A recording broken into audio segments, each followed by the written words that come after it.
In Canada and the US, I've seen this. I've also seen American attorneys advising that when green card holders come back, they're asking them to sign some kind of a form, like 607 or 706 or something like that, which is basically them giving up their citizenship rights. Not a lawyer. This is not legal advice. If you don't need to leave the United States for the next few years, don't. Know that if you leave, your ability to come back might be questionable. I mean, 6 to 12 months is a maybe. The problem is not getting out, it's getting back in. For now. This is the shifting sands, and it changes every day. Financially, if you cannot afford to live in another country for 6 to 12 months plus, if you can't get back in, don't leave. I mean, yeah, oh, I'll vacation in Italy. If they don't let you back in, you will be sent back to Italy and you will have to figure out how to survive.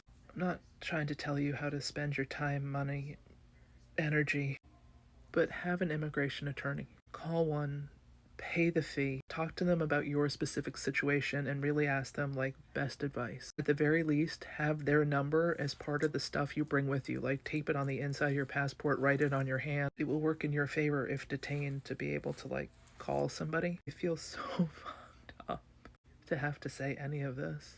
I mean, it's always like, oh, like, know where you're traveling, know what you're doing, don't forget your passport, let the embassy know if you're in country, know where the nearest embassy is in case you have to go to them, follow the rules of the country, don't try to bring your ADD medication in, like, every country has rules. To have to say, like, this might be a one-time only move for the next few years. I will say, from the Canadian news side, more snowbirds, Canadians who go down to Florida for the winter, have gone back to Canada early. A lot of them are putting their property up for sale. They won't be back. Forget which airline yesterday it was on the news. It wasn't Air Canada. They're eliminating flight routes to places like Tennessee and Florida. People are canceling their flights, so they're just like, why are we going to fly there with an empty plane? If you have plans to travel to the US, I would cancel them. Have conversations now with your family of, like, it is not worth us to play games this holiday season. Like, we can do this over Zoom. Until we fully understand what's going to happen if we cross a border, let's not. There's a list of 43 countries. For a while it was 45, it's back down to 43. They've been categorized as red, orange, or yellow countries. Red is like, no visas will be issued, do not come here for these countries, even for a visit. Orange is like, visa application, but it's going to be rough. Yellow is a little bit better. Orange countries can apply somehow to become yellow. There's no guarantee that, like, an ICE agent doesn't take issue with you.